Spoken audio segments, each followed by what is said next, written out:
Welcome to this podcast on distal large bowel obstruction.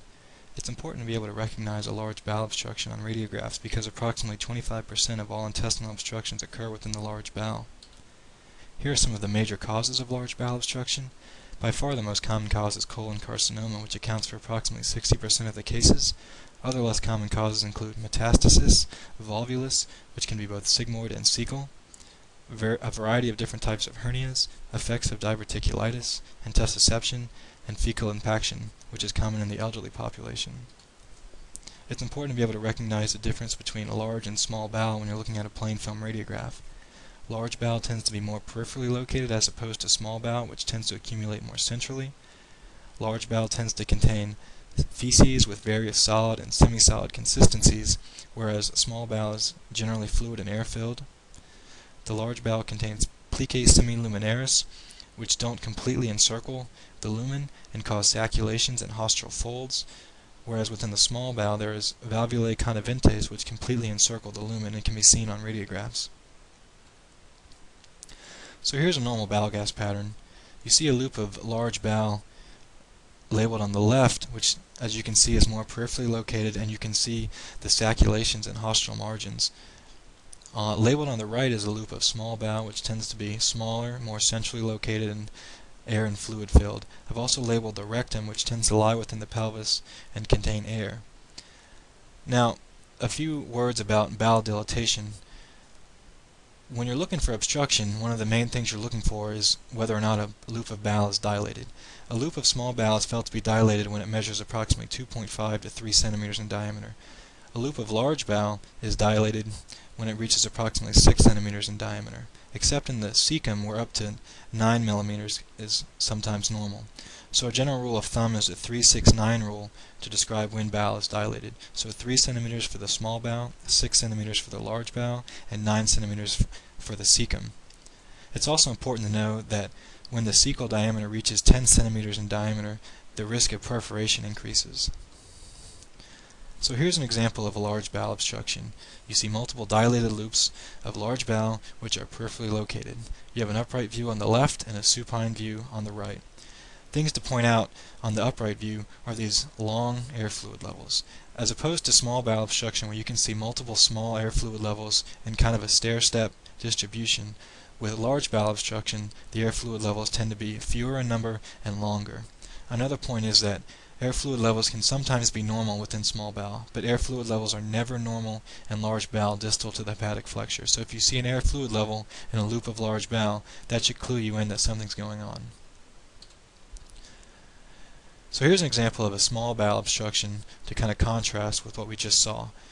On the left you see an upright view, and on the right you see a supine view. So on the upright view, as we talked about earlier, here's multiple air fluid levels kind of in that stair-stepping distribution, and you see these dilated loops of small bowel in the left upper quadrant. You can kind of make out here the completely encircling valvulae conniventes, which could point you in the direction of small bowel in this particular case. It's much more obvious the completely encircling valvulae conniventes on the supine view on the right. And you can also see and appreciate the more central distribution of the bowel loops. So here's a patient who presented with abdominal pain, nausea, and vomiting. We have a supine view on the left and an upright view on the right. And like the first case of large bowel obstruction that we saw, you see multiple dilated loops of large bowel, peripherally located, with a few long air fluid levels. So this patient underwent a CT scan, and here's the scout view of the CT showing more of the same. Large, dilated loops. This appears to be transverse colon. If you measured it, it'd be much greater than 6 centimeters in diameter. On the lateral view on the right, you see multiple long air fluid levels.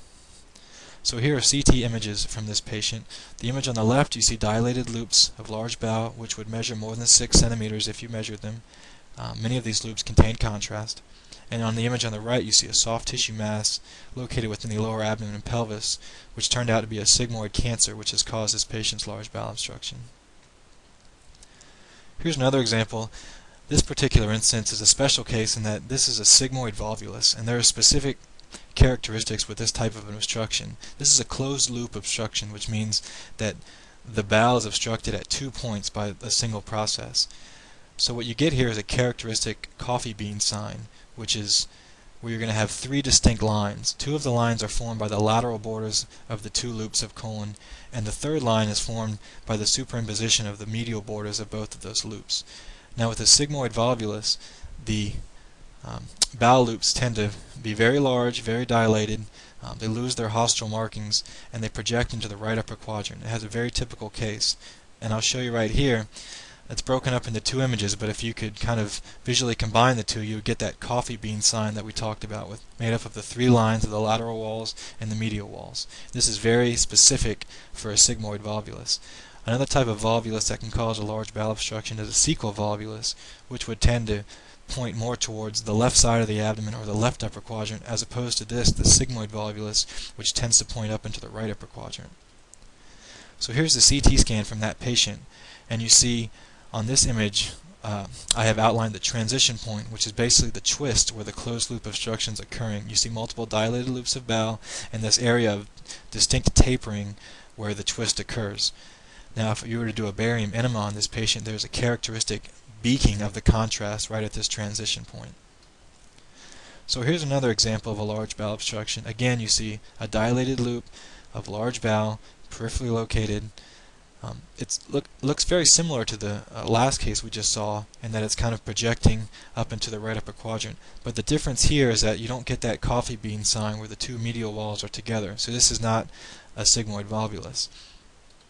So a CT scan was done on this patient, and as you can see, this particular obstruction was caused by a very large umbilical hernia. So you see the hernia defect involving the anterior abdominal wall, and this in fact turned out to be a loop of transverse colon projecting through the hernia and causing a strangulation. Here's another example of a large bowel obstruction. There's multiple dilated loops of large bowel again. This particular case is kind of more difficult to determine if this is large or small bowel because it's pretty indistinct. You have multiple dilated loops of bowel. They seem to be both peripherally and centrally located. This patient went on to get a CT scan for further evaluation. And here on the CT scan, you find the cause. So you see a few examples of dilated loops of large bowel. And on the right side of the image, what I'm pointing out right here is actually a colocolonic intussusception. So a portion of the colon has telescoped into another portion of the colon. This is common, relatively common in children, usually involving the terminal ileum into the colon. When it's involving older populations, you should always look for a lead point. Usually these are caused by a colon carcinoma or something, another process which is causing the bowel loop to telescope into the adjacent bowel. So this is another one of those causes we talked about for large bowel obstruction. That concludes the podcast on distal large bowel obstruction.